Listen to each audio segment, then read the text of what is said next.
Basel 3 मानदंड।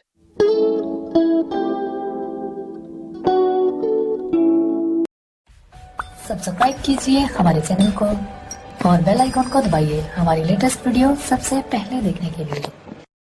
1. परिचय। Basel 3 या बासेल मानकों को 3 दिसंबर 2010 में जारी किया गया था और यह बासेल समझौते की श्रृंखला का तीसरा चरण है। ये समझौते बैंकिंग क्षेत्र में जोखिम प्रबंधन पहलुओं से जुड़े हैं। बासेल और बासेल 2 इसके पूर्व संस्करण थे लेकिन कम कठोर थे। ये मानदंड 31 मार्च 2015 से कई चरणों में लागू हो चुके हैं, परंतु 31 मार्च 2018 से इन्हें पूरी तरह से लागू कर दिया जाएगा।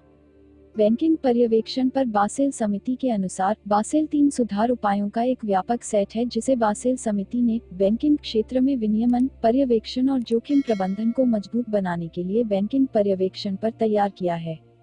इस प्रकार हम कह सकते हैं कि बासेल 3 बासेल समिति द्वारा बासेल और बासेल 2 के तहत बैंकिंग नियामक रूपरेखा में सुधार हेतु बैंकिंग पर्यवेक्षक पर शुरू किए गए प्रयासों का अगला कदम है। यह नवीनतम समझौता वित्तीय एवं आर्थिक तनाव से निपटने में बैंकिंग क्षेत्र की क्षमता और जोखिम प्रबंधन में सुधार एवं बैंक की पारदर्शिता को मजबूत बनाना चाहता है। 2. बासेल 3 उपायों का उद्देश्य। वित्तीय और आर्थिक अस्थिरता से पैदा हुए उतार चढ़ाव से निपटने में बैंकिंग क्षेत्र की क्षमता में सुधार लाना, जोखिम प्रबंधन क्षमता और बैंकिंग क्षेत्र के प्रशासन में सुधार लाना, बैंक की पारदर्शिता एवं खुलासे को मजबूत बनाना, वित्तीय क्षेत्र विधायी सुधार आयोग FSLRC की गैर विधायी सिफारिशों का कार्यान्वयन, निवेशकों को वित्तीय परिसंपत्तियों की समस्त श्रेणियों का एक सिंगल व्यू उपलब्ध कराने के लिए एक रिपोजिटरी स्थापित करने का मुद्दा। बासेल 3 विनियमों और पर्यवेक्षीय पूंजीगत अपेक्षाओं को मद्देनजर रखते हुए अगले 5 वर्षों में बैंकिंग क्षेत्र की पूंजीगत आवश्यकताएं सुझाने के उपाय। साथ ही इसमें वित्तीय क्षेत्र के लिए एक कारगर समाधान तंत्र स्थापित करने के उपायों पर भी विचार किया। इसलिए हम कह सकते हैं कि बासेल 3 दिशानिर्देश का लक्ष्य आर्थिक एवं वित्तीय तनाव की अवधि में बैंकों की क्षमता में सुधार लाना है, क्योंकि नए दिशा निर्देश बैंकिंग क्षेत्र में पूंजी एवं तरलता की पूर्व आवश्यकताओं के मुकाबले अधिक सख्त हैं। 1. पूंजी की बेहतर गुणवत्ता। बासेल 3 के प्रमुख तत्वों में से एक है पूंजी की अधिक सख्त परिभाषा। पूंजी की बेहतर गुणवत्ता का अर्थ है नुकसान भरपाई की उच्च क्षमता। इसका अर्थ है बैंक तनाव की अवधि को सहन करने के लिए अधिक मजबूत बनेंगे। 2. पूंजी संरक्षण buffer capital conservation buffer. Basel 3 की एक और प्रमुख विशेषता है कि अब बैंकों को 2.5% पूंजी संरक्षण बफर रखना होगा। बैंकों से संरक्षण बफर बनाने का उद्देश्य यह सुनिश्चित करना है कि बैंक पूंजी की एक निर्धारित मात्रा अपने पास रखे ताकि वित्तीय और आर्थिक तनाव की अवधि में वे नुकसान की भरपाई में वे उसका इस्तेमाल कर सकें। 3. काउंटरसाइक्लिकल बफर काउंटरसाइक्लिकल बफर।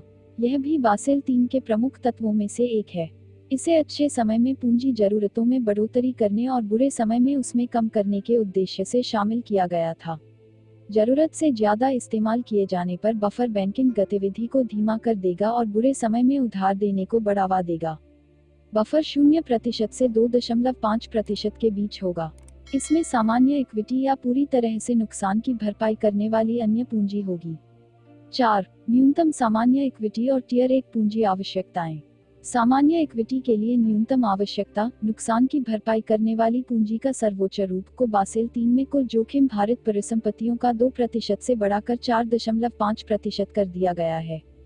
समग्र टियर 1 पूंजी आवश्यकता, जिसमें न सिर्फ सामान्य इक्विटी होती है बल्कि अन्य योग्य वित्तीय उपकरण भी होते हैं, में भी बढ़ोतरी की जाएगी और वर्तमान न्यूनतम 4% से बढ़ाकर 6% कर दिया जाएगा। हालांकि न्यूनतम कुल पूंजी आवश्यकता वर्तमान 8% के स्तर पर बनी रहेगी, फिर भी आवश्यक कुल पूंजी को जब संरक्षण बफर कंजर्वेशन बफर के साथ मिलाया जाएगा तो यह बढ़कर 10.5% हो जाएगा। 5. लीवरेज अनुपात। 2008 के आर्थिक संकट की समीक्षा में पाया गया कि अतीत में हुए अनुभवों के आधार पर लगाए गए अनुमानों के मुकाबले कई परिसंपत्तियों का मूल्य बहुत तेजी से कम हुआ। इसलिए अब बासेल 3 नियमों में सुरक्षा तंत्र सेफ्टी नेट के तौर पर लीवरेज रेशियो को शामिल किया गया है। लीवरेज रेशियो पूंजी और कुल परिसंपत्ति जोखिम के बगैर की मात्रा की सापेक्ष मात्रा है। इसका उद्देश्य वैश्विक आधार पर बैंकिंग क्षेत्र में नियंत्रण स्थापित करना है। जनवरी 2018 में अनिवार्य लीवरेज रेशियो लागू करने से पहले टियर 1 के लिए 3% के लीवरेज रेशियो का परीक्षण किया जाएगा। 6. तरलता अनुपात लिक्विडिटी रेशियोज। बासेल 2 के तहत तरलता जोखिम प्रबंधन के लिए रूपरेखा बनाई जाएगी। नई तरलता कवरेज अनुपात LCR और net stable funding ratio NSFR को क्रमशः 2015 और 2018 में लागू किया जाना है। 4. प्रणालीबद्ध महत्वपूर्ण वित्तीय संस्थान। प्रुडेंशियल रूपरेखा के हिस्से के तौर पर प्रणालीबद्ध महत्वपूर्ण बैंकों से बासेल 3 के पार नुकसान भरपाई की क्षमता की उम्मीद की जाती है।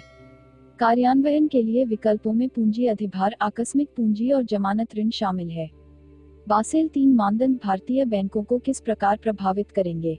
बासेल 3, जिसे समय समय पर भारतीय रिजर्व बैंक द्वारा जारी निर्देशों के अनुसार भारत में बैंकों द्वारा कार्यान्वित किया जाना है, न सिर्फ बैंकों के लिए लेकिन भारत सरकार के लिए भी चुनौतीपूर्ण कार्य होगा। अनुमान के अनुसार भारत के बैंकों को आगामी 9 वर्षों या 2020 संगठन के अनुसार अनुमान बदल जाएंगे तक बाहरी पूंजी को 6 लाख करोड़ रुपयों करने की जरूरत होगी।